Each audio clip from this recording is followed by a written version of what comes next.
She leaned in so close I could smell her perfume over the champagne and roses. Cameras flashed.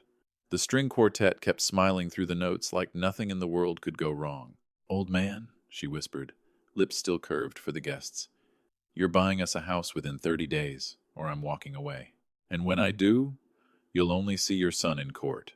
My son Daniel stood 10 feet away, laughing with his friends, unaware his future had just been turned into a threat.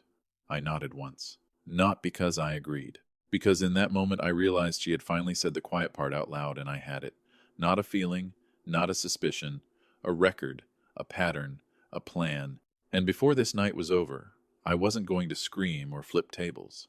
I was going to do what I'd done my entire life in business. Let the numbers speak, let the receipts breathe, and let the truth walk into the room on its own legs. My name is Robert Callahan.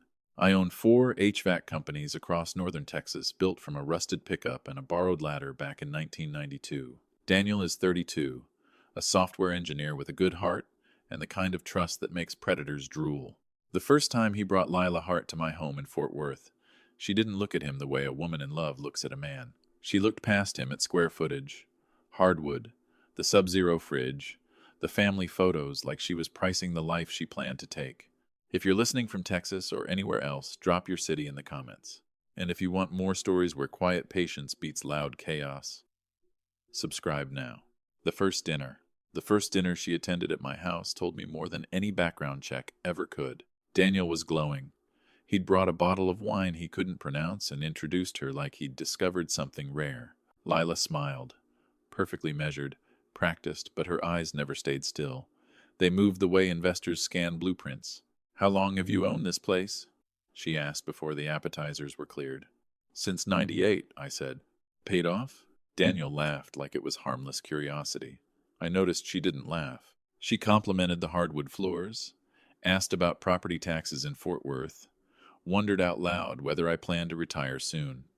Retirement, diversification, estate planning, words that don't usually show up on a first date. Daniel talked about their weekend trip. She redirected the conversation back to assets. When she excused herself to powder her nose, I watched her walk the hallway slowly, pausing at framed photos. My late wife, Daniel at 12, with a baseball trophy. The shop, when it was just 2 bays and a dream. She wasn't absorbing history. She was mapping leverage. That night, after they left, I stood at my kitchen counter staring at 2 empty wine glasses. I've negotiated million-dollar contracts. I know the difference between curiosity and calculation. This wasn't love settling into a room. This was opportunity measuring it. And once you see that pattern once, you don't unsee it. 3 days later, something small and careless fell onto my bathroom tile floor. And that's when suspicion turned into data. The statement. It wasn't dramatic. It was quiet. Daniel called an hour after they left that Sunday. "Dad, did Lila leave her purse there?" "She did," I said. "Guest bathroom." When I picked it up from the marble counter, something slipped out and hit the tile with a soft, papery sound. A folded statement. I should have tucked it back without looking. I didn't. 2,3418美元，72美分. Minimum payment overdue. Designer boutiques, 5-star restaurants, airline upgrades. The numbers didn't match the image she projected. And numbers don't lie, they reveal pressure. Debt itself isn't a crime. Everyone stumbles. But debt paired with sudden proximity to wealth? That's a strategy. I took one photo. Not to expose her, to document. Then I folded it exactly how I'd found it and slipped it back into the purse. When Daniel arrived, he kissed her forehead like she was the safest decision he'd ever made. I watched them drive off and felt something settle in my chest. Not anger. Clarity. Because I've built companies by recognizing patterns early. When equipment starts making a sound it shouldn't, you don't wait for the engine to seize. You investigate. The next morning, I made a call. Not to my son. To someone who knew how to trace patterns without assumptions. Her name was Monica Reyes, former financial crimes analyst. Now, a licensed private investigator in Dallas. If I was wrong, I wanted proof. If I was right, I needed more than instinct. And 2 weeks later, Monica gave me an answer that changed everything. The investigator. Monica Reyes didn't waste time with pleasantries. "Do you want surface level?" she asked. "Or do you want the truth?" "The truth," I said. She didn't blink. Professionals rarely do when they already suspect what they're about to confirm. For 2 weeks, I went about my life as usual. Signed payroll, approved contracts, met suppliers. I didn't confront Daniel. I didn't confront Lila. Emotion makes people defensive. Evidence makes them quiet. When Monica finally called, her tone wasn't dramatic. "She's drowning," she said. "4 credit cards? Personal loan. Collections account. Total unsecured debt. $61,204. I let the number settle. "That's not the interesting part," she continued. "The interesting part is timing." "What timing?" "She only began accumulating large balances shortly before meeting your son. That wasn't financial misfortune. That was positioning." "And there's someone else," Monica added. "Adrian Cole, commercial property broker. They've been meeting regularly for at least 3 years. Romantic?" "No," she replied. "Strategic." That word landed heavier than any accusation. I stared out my office window at the Texas heat rising off the asphalt. Daniel called 10 minutes later. "Dad," he said, breathless, "we're engaged." Of course you are, I thought. Patterns accelerate when leverage feels close. If you've ever watched someone you love move faster than your instincts can process, you know the feeling. You don't panic. You prepare. And I had just learned this wasn't coincidence. It was a model, and models don't collapse quietly. They escalate. The escalation. "When's the wedding?" I asked. "September," Daniel said. Then he hesitated. "She's pregnant, Dad." There it was. Acceleration. "How far along?" I kept my voice even. 6 weeks. Convenient. Engagement. Pregnancy. House. Timeline compressed like a closing deal. "Congratulations," I said. He went quiet. "You don't sound happy." "I want you to be certain." Silence stretched. "You don't trust her." I chose my words carefully. "I trust you." Wrong answer. "You think I'm naive." "Daniel." The call ended before I could finish. Love doesn't like scrutiny. It mistakes caution for control. That night, Lila texted me directly. "We need to talk about the house. Not about the baby. Not about wedding plans. The house." I agreed to lunch. And I didn't go empty-handed. Texas is a one-party consent state. I've negotiated contracts long enough to know that documentation isn't aggression, it's insurance. If you've ever had to choose between being liked and being right, you understand how expensive popularity can become. Lunch was scheduled for Friday. She arrived with printouts. Listings in Frisco, Southlake, Prosper, granite counters, open concept, 3-car garages. Average price, $780,000. Daniel slid into the booth beside her, hopeful. Lila placed a folder in front of me. "With your help, about $150,000 down, we can start our marriage stable." Stable. A carefully chosen word. "And if I don't?" I asked calmly. Her smile thinned, almost invisibly. "Then we may need to reconsider some timelines." The recorder in my jacket pocket captured every syllable, and I realized something important. This wasn't emotional pressure. It was negotiation, and I was finally sitting at the real table. The pattern emerges. Monica called 3 nights later. Her voice was steady, almost clinical. "She's done this before," she said. "Twice engaged. Twice to financially established men. First case, Austin, 2020. Engagement lasted 4 months. Claimed pregnancy. Requested support. He paid her $18,000 to avoid public embarrassment. Second case, a construction firm owner in Plano. Same acceleration, same urgency. Same abrupt disappearance once money changed hands. Social media wiped clean afterward. No lingering digital footprints. "And Adrian Cole?" I asked. "Present in both timelines," Monica replied. "Financial consultant. He doesn't propose. He positions." I sat in my office long after the call ended, staring at the contracts stacked neatly on my desk. This wasn't emotional instability. It was a rehearsed system. Engagement. Pregnancy claim. Financial leverage. Exit. Repeat. Daniel called that evening, frustration heavy in his voice. "Dad, why are you stalling? Lila says you don't support us." I chose silence. Carefully. Accusation without proof fractures trust. Evidence restores it. "I support you," I told him. "I just don't move 6 figures without documentation." He hung up angry. Love under pressure defends the pressure source. The next morning, Lila called me directly. Her tone was sweet again, measured. "If Daniel doesn't feel supported by his father," she said softly, "it changes access. To the baby. To the family." There it was. The leverage fully revealed. Some people raise their voices to control. Others lower them. And I had just over 2 months until the wedding to prepare for both. The confirmation. 2 weeks before the wedding, Monica called again. "The pregnancy isn't real," she said. "No drama. Just data. No OB appointments in Tarrant County. No insurance claims. No lab work. No prescriptions. If she's pregnant, she's hiding it from the entire medical system." I closed my office door before answering. "You're certain?" "As certain as we can be without crossing legal lines." It wasn't desperation. It was escalation.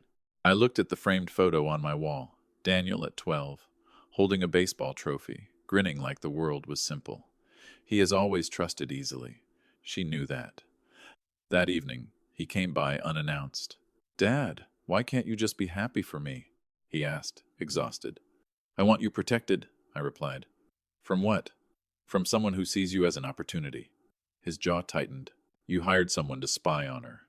I didn't confirm. I didn't deny. Silence answered enough. "You don't get to control my life." "I'm not controlling," I said carefully. "I'm documenting." Wrong phrasing. He left angry. The fracture widened. That night, I accepted something painful. I might lose my son before I saved him. If you've ever had to protect someone who thinks you're the enemy, you know how isolating that road feels. But truth doesn't rush. It waits for the right moment to step into the light. And I was patient enough to let it. The ultimatum. 3 days before the rehearsal dinner, she stopped pretending. "Robert," she said over the phone, voice calm, stripped of sweetness, "we need clarity." "I'm listening." Daniel's anxious. It would stabilize everything if the house funds were transferred before the ceremony. There it was. Final pressure. "How much?" I asked evenly. 150. Wire transfer preferred. "And if I don't?" A pause.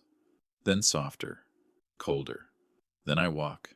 And when I walk, I take the baby with me. Daniel will blame you."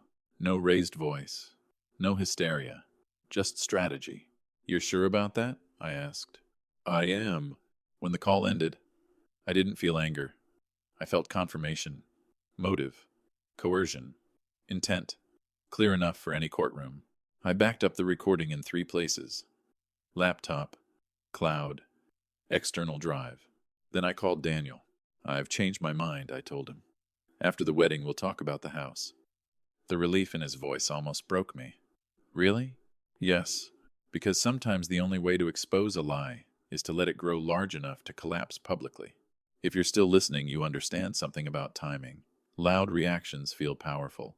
Documented patience wins wars.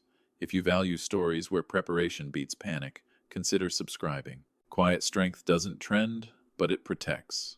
The ceremony was 48 hours away, and every piece was in place. All that was left was the room, the ceremony. The venue sat just outside Dallas, white florals, gold chairs, sunset filtering through tall glass panels. Expensive, carefully curated, the kind of setting designed to suggest permanence. Daniel stood at the altar looking like hope personified. Tuxedo sharp, eyes steady. He believed he was stepping into stability. Lila walked down the aisle like someone who had already calculated the outcome. Smile flawless. Chin lifted, every step measured. Guests recorded on their phones. Vows were exchanged. Applause filled the air. But here's what most people missed. The officiant made it clear. The marriage license would be finalized Monday morning, not tonight. Legally, they were not married yet. Details matter. At the reception, Lila moved through the crowd like a seasoned diplomat. She hugged my business partners, complimented my colleagues, laughed at stories she hadn't heard before. Then she found me near the bar. "Clock's ticking," she whispered without breaking her smile. 30 days. This time, I almost smiled back, because she didn't know something.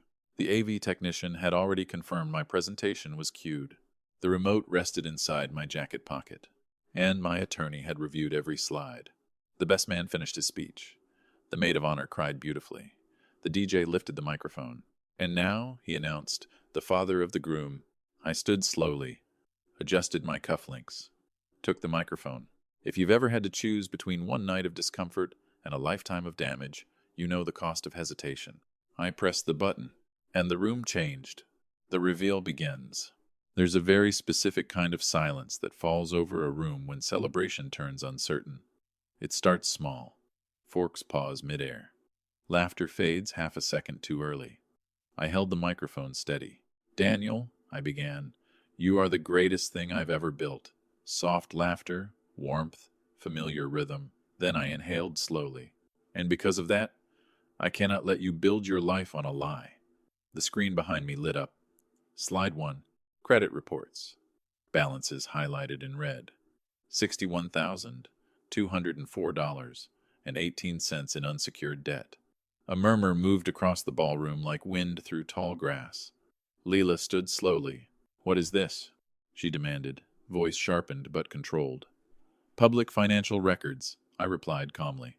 "Verified by a licensed investigator." Click. Slide 2. Photographs. Lila and Adrian Cole. Different restaurants. Different years. Same proximity. Same pattern. Daniel's expression shifted, not anger yet. Confusion first. "That's not what it looks like," she said quickly. Click. Audio file. Her voice filled the hall. "Transfer the money before the ceremony, or I walk. And I take the baby." The air changed. Audible gasps. Chairs scraping. Phones rising again. Daniel didn't look at me. He looked at her. Then back at the screen. Click. Final slide. No prenatal records. No OB visits. No insurance claims. Silence thick. Humming. "You lied about the pregnancy," I said quietly. This wasn't revenge. It was protection. And the next 30 seconds would decide everything. The shatter. Chaos doesn't explode all at once. It fractures. Lila's composure cracked first. "This is harassment. You invaded my privacy." Her voice was louder now, less measured. But panic sounds different from outrage. Daniel took one step away from her. Just one. Sometimes one step is the loudest sound in the room. "Is it true?" he asked quietly. Not shouting, not accusing, just asking. She reached for his arm. "Baby." He twisted everything. "You know how your dad is. He can't stand losing control." Control. There it was again. Daniel didn't look at me. He looked at the screen, then back at her. "Were you pregnant?" Silence. 3 seconds. It felt like 30. She began.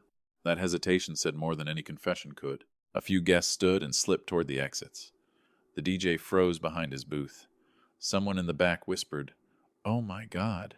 I set the microphone down carefully. No victory speech, no theatrics. This wasn't about humiliating her. It was about giving my son a moment he could never unsee. She grabbed her clutch. "This isn't over," she snapped. But the confidence was gone now. Adrian wasn't there. There was no script for exposure. She walked toward the exit alone. Daniel didn't follow. He stood in the center of a ballroom that had just emptied of illusion. If you were in that room, would you have exposed her publicly or handled it differently? I read every perspective, because truth feels different when it lands in real time, and my son was still standing in it. The aftermath in the ballroom. The ballroom emptied in less than 20 minutes. Champagne glasses sat half full. Centerpieces still perfect. A wedding cake untouched. Daniel lowered himself into a chair near the head table like gravity had suddenly increased. I didn't sit beside him immediately. When pride is bleeding, space matters. He stared at the floor for a long time before speaking. "Did you know from the beginning?" "I suspected," I said. I confirmed later. He nodded once, slow. "I called you paranoid. You were in love. That's not an excuse." "No," I agreed. "It's human." A catering staff member began clearing plates quietly around us. Life continuing while his future reset itself. "I was going to give her everything," he said. "I know, and she would have taken it." "Yes. Truth doesn't soften itself just because the room is quiet." He rubbed his face with both hands. "I feel stupid. Trusting someone isn't stupidity," I told him. "Exploiting trust is." He didn't answer, but his shoulders lowered slightly. We walked out together into the Texas night. No music now, no cameras, just distant traffic humming like background static. Halfway to his car, he stopped. "Dad." I waited. "Thank you." 2 words. Not dramatic, not loud, just real. If you've ever protected someone at the cost of being misunderstood, you know that moment outweighs applause. But relief doesn't erase consequences. And the next morning proved this story wasn't finished yet. The legal countermove. The next morning, my attorney called before 9 a.m. James Holloway doesn't waste syllables. She's calling it defamation, he said. I stood in my kitchen, staring at the same table where she once slid property listings toward me like wedding invitations. Will she file? I asked. She's trying to, James replied. But there's a problem. What problem? You documented everything. Licensed investigator, public records, lawful audio, no trespassing, no fabrication. She doesn't have a case, he continued. In fact, she should be careful. Careful of what? Fraud, coercion, solicitation under false pretenses. There it was. Not heartbreak, not embarrassment. Inta. By noon, James called again. She contacted 3 firms. All declined representation. Of course they did. Lawyers don't gamble on documented patterns. That afternoon, Monica forwarded another detail, an archived civil filing from Austin, a text exchange attached as evidence. Adrian Cole to Lila. You pushed too hard, too fast. Not romance. Strategy. Daniel came by that evening in jeans and a wrinkled t-shirt. She's texting, he said. What's she saying? That you manipulated everything, that she panicked, that she was scared. I nodded. Fear sounds different when it's real. He sat heavily in the chair across from me. I almost transferred the money last week. The weight of that sentence lingered. If you're listening, remember this. Urgency plus emotion plus money is rarely love. It's leverage.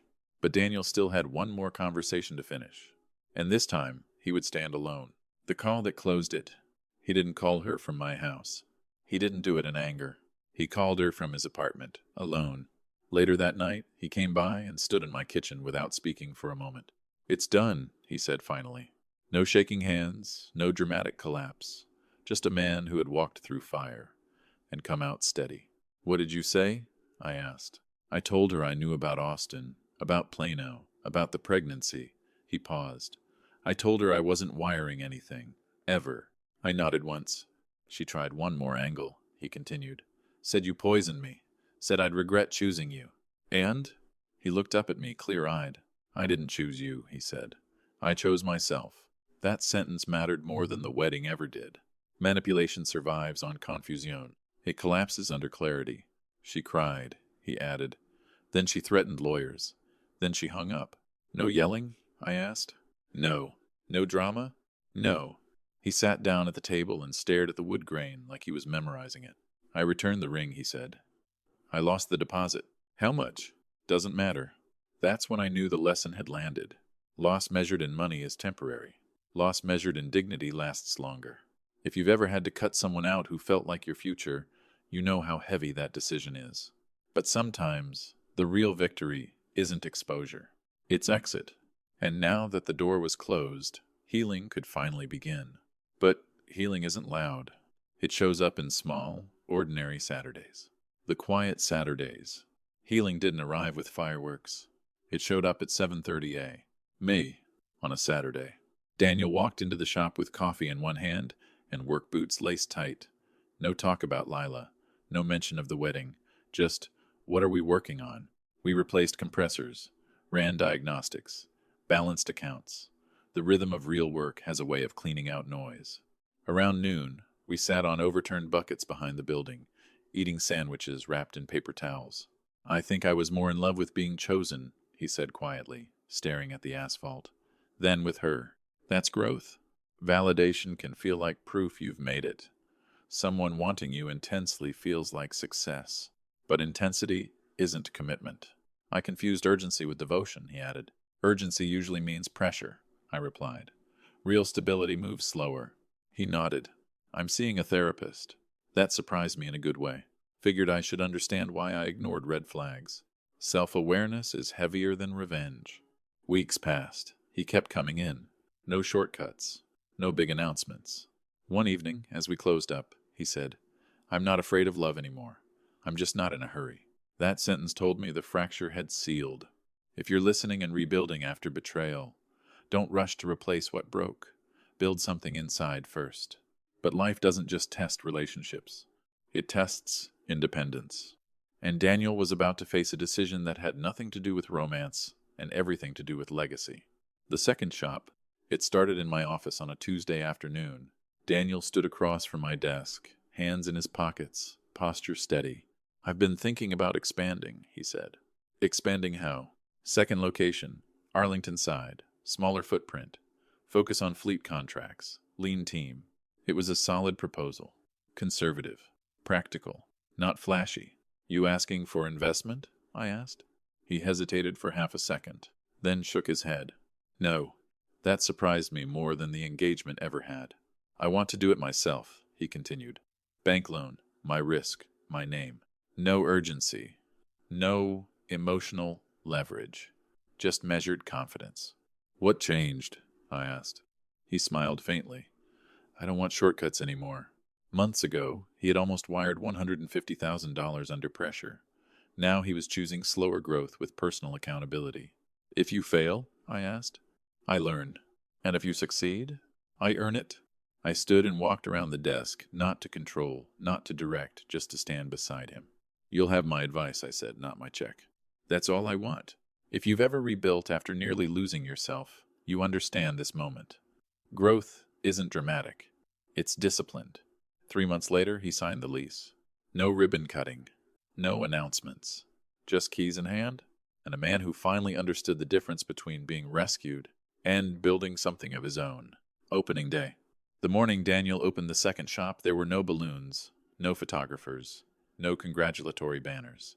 Just concrete floors, fresh paint, and the quiet hum of fluorescent lights warming up before sunrise. He had asked me to come early. We stood inside the empty bay together, the air still cool from the night before. 2 lifts installed, tool chests lined neatly against the wall, a small desk in the corner with his name printed on the lease agreement. "This feels different," he said. "It should," I replied.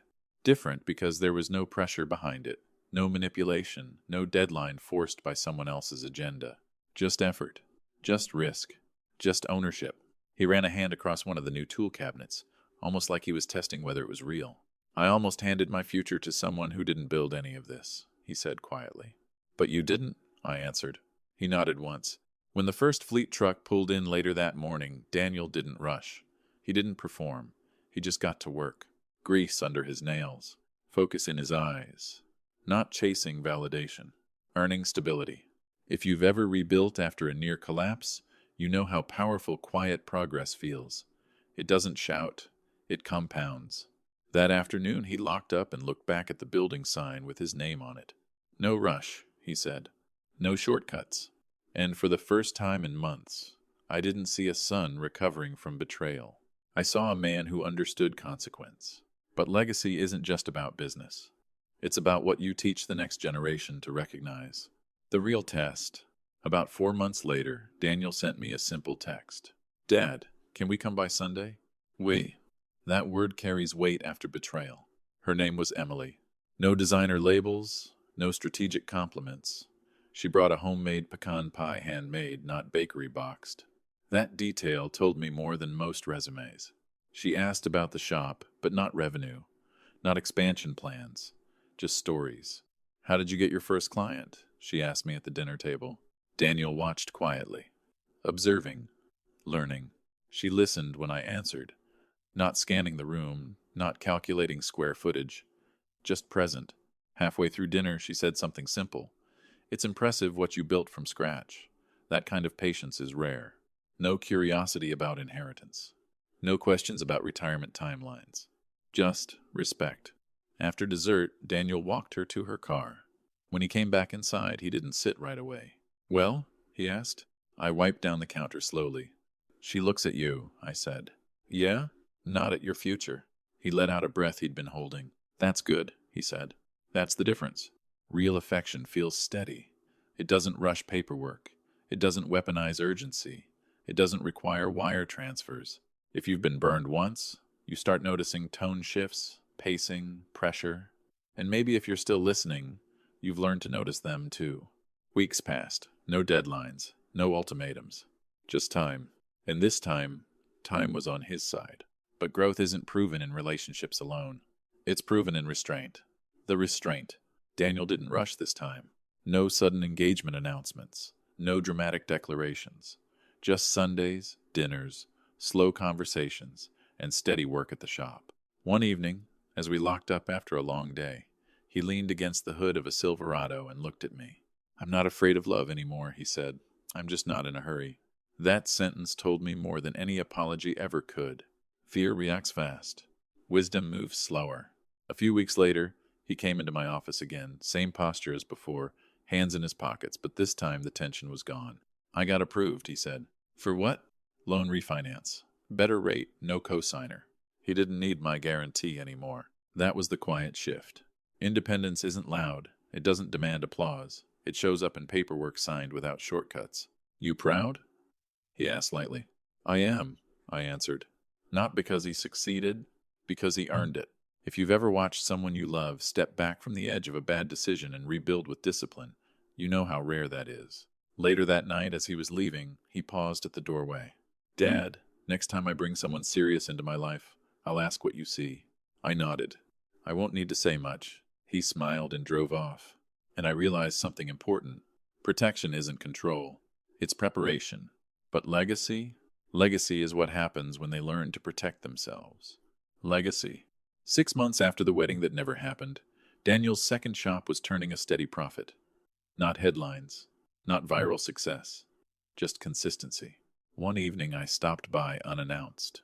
He was under a lifted F-150, grease on his forearms, country radio humming low. For a moment, I didn't interrupt. I just watched. He rolled out, wiped his hands, and grinned. Inspection passed. "Good," I said. We locked up together. The Texas air was cooler than usual. Late summer finally giving way to something calmer. "You know what's strange?" he said as we stepped outside. "What?" "I'm grateful." "For what?" "For almost losing everything. Near loss clarifies value." He looked up at the sign with his name on it. "No rush, no shortcuts." "I used to think you were hard because you didn't trust people," he said. "And now?" "I think you're hard because you understand consequences." "Fair enough." Before he got into his truck, he paused. "If I ever have a son, I hope I protect him the way you protected me." I didn't answer immediately. Some sentences deserve silence. Here's the truth. Revenge is loud. Protection is patient. Justice isn't theatrical. It's documented. And the greatest victory isn't exposing a lie. It's watching someone you love become strong enough to recognize the next one on their own. If this story meant something to you, subscribe and share it with someone who values quiet strength. And tell me, would you have exposed her publicly or handled it differently? Every family has its own line between ruin and resilience. Sometimes it only takes one person willing to stand firm. I'll see you in the next one.